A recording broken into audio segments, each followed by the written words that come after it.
panik kami. Ayan. Pang 1 month budget na po yan.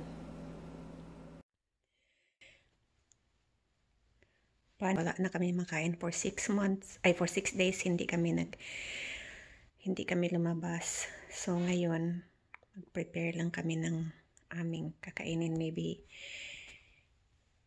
hanggang 1 month po ito. Ayan, crabs.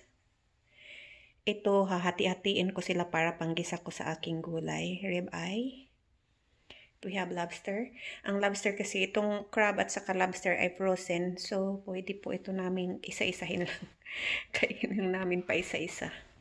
Ayan, salmon. Ito yung aming lunch ngayon.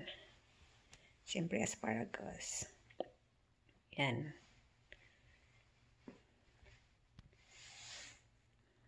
May mga snack-snack din kahit papaano. Ayan. Vegetables.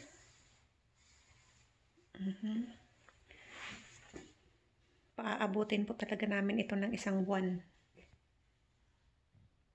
Tapos, syempre, prutas. Yung iba po ay aking ipo-frozen para tumagal sila ng kaunti.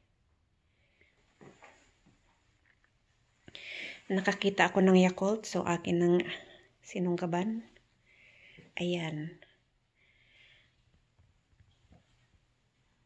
Kumuha na rin ako ng mga dilatang prutas para if ever na magkaubusan talaga, at least meron kaming prutas kasi parang hindi yata mabubuhay yung asawa ko ng walang prutas. Yan, yogurt. Yogurt breakfast. Ito lang po talaga yung kinakain namin pag umaga. Yogurt. Tapos syempre, kahit papaano, yung asawa ko may patikim-tikim pa rin ng coffee. Yan.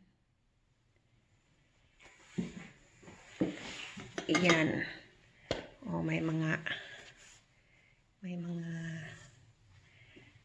dilata po akong mga prutas para kahit papaano. Ang Walmart talaga ngayon ay grabe. Buti nga pagdating namin ngayon mayroong mga dumating. So parang agawan po talaga. Grabe talaga agawan. At syempre, meron akong bigas na 25 kilos.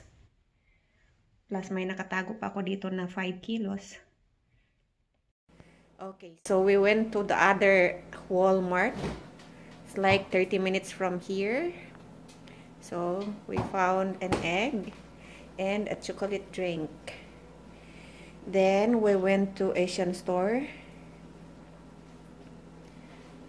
At least we have, they have plenty of stocks because they said that they are really in demand. What is that? Ang mga tao po ay nag-demand po talaga ng food. So that is why we have 2 pampano, 1 box of shrimp,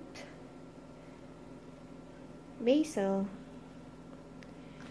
Tapos bumili din ako ng beef shank at buto-buto para makatipid. Ayan, may lemongrass po ako at syempre kumuha na rin ako ng noodles. Ayan, medyo marami-rami na po kaming naipon na food ngayon. Siguro nga talaga aabot ito ng 1 buwan. Tingnan natin kung aabot ito ng 1 buwan. Ayan guys, to be honest, super pagod pa ako ngayon kasi yung buong araw namin ginugulang talaga namin para maghanap ng makain. Napakaswerte po namin kasi nung dumating po kami. Bagong labas po, may bago po silang dating na mga stock. Pero walang itlog, hindi kami nakaabot ng egg at saka chocolate drink kasi yung husband ko mahilig sa chocolate drink. So, nag-decide kami na pupunta kami ng Asian store. Swerte din kami kasi yun din ang pagdating ng kanilang stocks. So, at marami-rami. Tapos pakukulaan ko ulit, pakukulaan ulit para tumagal yung aming... hindi na kami lumalabas ng bahay talaga.